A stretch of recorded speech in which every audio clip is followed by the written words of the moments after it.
Halo teman-teman, kalau kalian suka video ini jangan lupa subscribe, nyalakan lonceng, klik like, komen, dan share video ini. Terima kasih.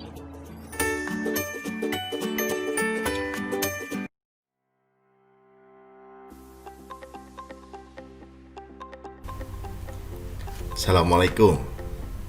Halo semuanya. Kali ini kita bertemu kembali dalam lecture video tentang manajemen mutu. Topik bahasan kita kali ini adalah biaya mutu. Nah, untuk lebih jelasnya kita akan tampilkan slide berikut ini. Baiklah, sebelum kita membahas tentang apa itu biaya mutu atau biaya kualitas dalam manajemen mutu, saya ingin sedikit mengulang tentang pengertian atau definisi produk. Produk sering diartikan sebagai barang atau jasa yang dibuat untuk memenuhi kebutuhan konsumen. Akan tetapi ketika seorang produsen atau kreator membuat produk, menciptakan suatu produk, kira-kira apa yang terbesit di benak mereka? Apakah produk itu harus memiliki kualitas yang baik? Apakah produk itu harus memiliki harga yang murah atau terjangkau bagi konsumen? Atau bahkan dua-duanya? Di dalam konsep produk, di sini saya ingin mencontohkan beberapa level produk, mulai dari produk utama, produk generik, produk harapan, dan produk potensial. Mereka memiliki fungsi tersendiri terhadap kebutuhan konsumen, untuk memenuhi kebutuhan konsumen. Sedangkan konsep produk, menurut Fandi Ciptono dalam bukunya Strategi Pemasaran, produk itu terdiri dari barang, kemasan, merek, label, pelayanan, dan jaminan, yang kesemua bagian itu bertujuan untuk memenuhi kepuasan atau kebutuhan dari pelanggan. Nah, itu tadi konsep produk. Sedangkan konsep di dalam konsep pemasaran, kebutuhan itu harus bisa memenuhi permintaan, sedangkan keinginan itu akan dipenuhi dalam produk.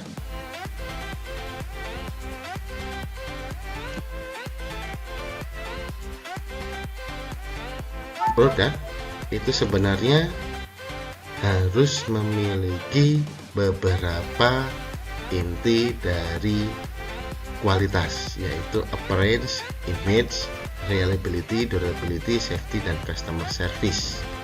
Akan tetapi, produk yang memiliki kualitas yang baik itu juga akan berpengaruh terhadap biaya produksi dan harga jual dari produk tersebut.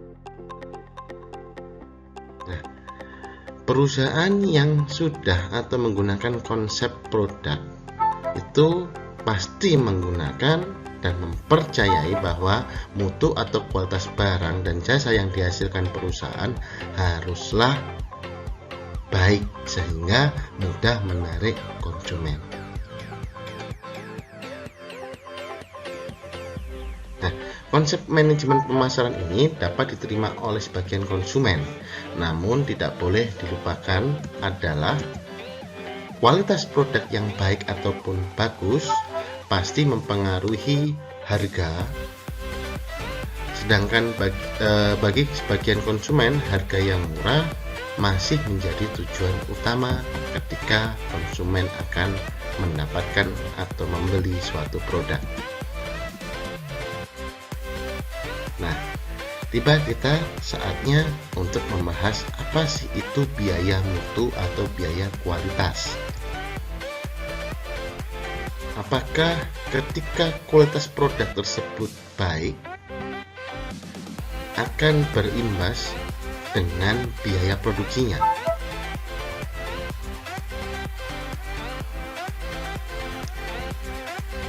Dalam usaha untuk mencapai, mempertahankan dan meningkatkan mutu dari suatu produk, perusahaan harus mengeluarkan biaya yang disebut dengan biaya mutu.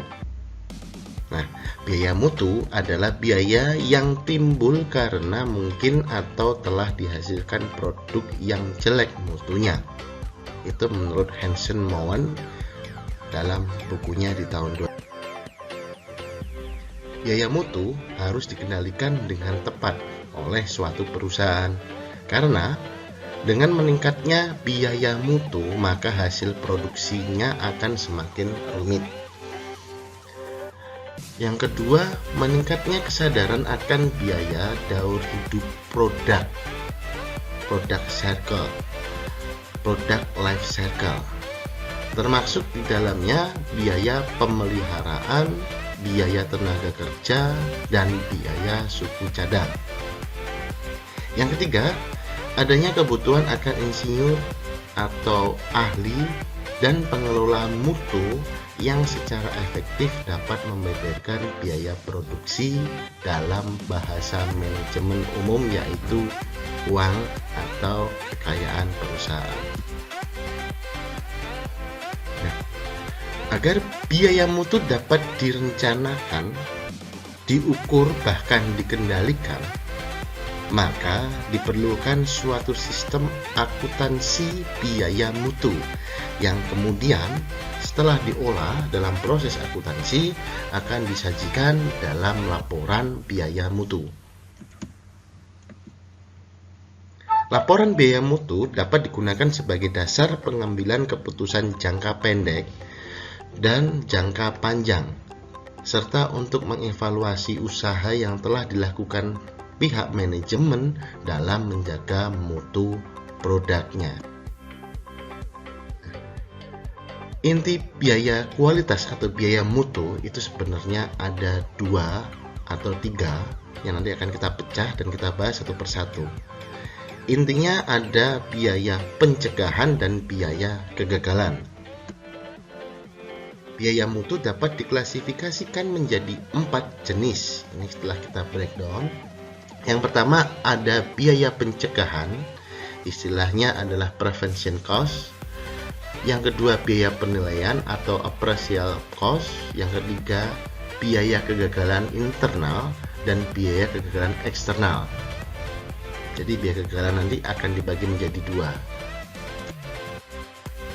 Biaya quality control. Nah, ini juga erat kaitannya, karena ketika kita melakukan proses menjaga mutu dari produk akan muncul juga biaya quality control, biaya yang tak dapat dihindari sifatnya, dan yang kedua biaya yang dapat dihindari. Nah, quality control merupakan usaha untuk memperkecil biaya kualitas itu tadi dengan cara meningkatkan biaya pencegahan yang akan berpengaruh pada berkurangnya biaya pengawasan dan biaya kegagalan. Jadi quality control ini bisa dilakukan ketika kita sudah menerapkan biaya kualitas. Secara umum, penambahan biaya pencegahan akan menurunkan total biaya pemenuhan kualitas atau cost of quality. Nah, kita bahas yang pertama yaitu biaya pencegahan atau istilahnya prevention cost.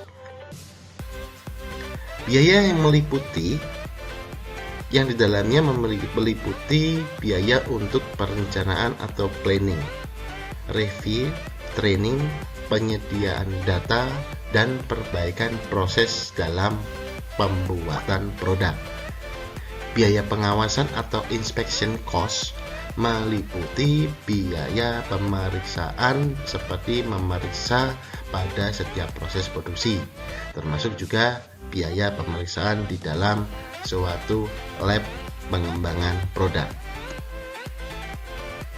Nah, biaya pencegahan di dalamnya akan breakdown lagi, terpecah lagi menjadi biaya perencanaan mutu, biaya kendali proses, pelatihan mutu dan pengembangan tenaga kerja atau SDM.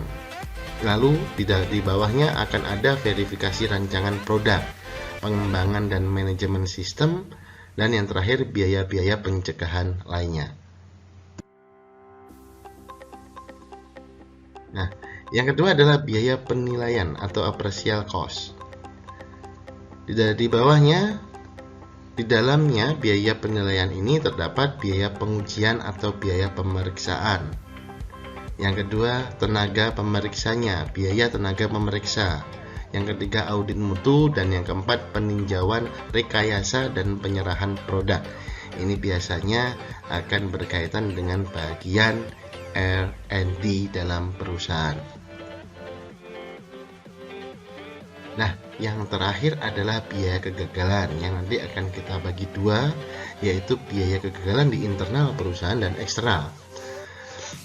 Biaya kegagalan atau failure cost mencakup biaya yang diakibatkan kegagalan internal atau kegagalan pada proses pembuatan produk sebelum dipasarkan kepada pelanggan, yang disebut internal failure, dan biaya yang disebabkan kegagalan barang ketika barang itu sudah sampai pada tangan pelanggan akan disebut, istilahnya adalah external failure cost. Internal failure cost itu mencakup biaya akibat pembatalan atau scrap, pengerjaan ulang suatu produk atau rework, pengecekan ulang atau retest, dan penghentian proses sementara dalam produksi produk atau istilahnya disebut downtime.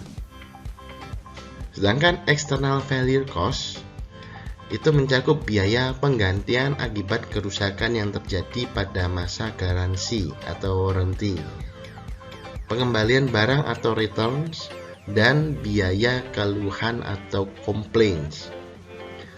Biaya keluhan terjadi ketika produsen harus menindaklanjuti keluhan yang disampaikan oleh pelanggan, seperti pemeriksaan produk yang sudah berada di tangan pelanggan sehingga kita harus mendatangi rumah pelanggan, atau pelayanan melalui media komunikasi yang lain, yang pastinya akan menimbulkan biaya khusus seperti biaya transport, biaya teknisi, bahkan biaya komunikasi dalam menggunakan media. Ini adalah penjelasan secara detail tentang biaya kegagalan yang internal dan kegagalan yang eksternal tadi.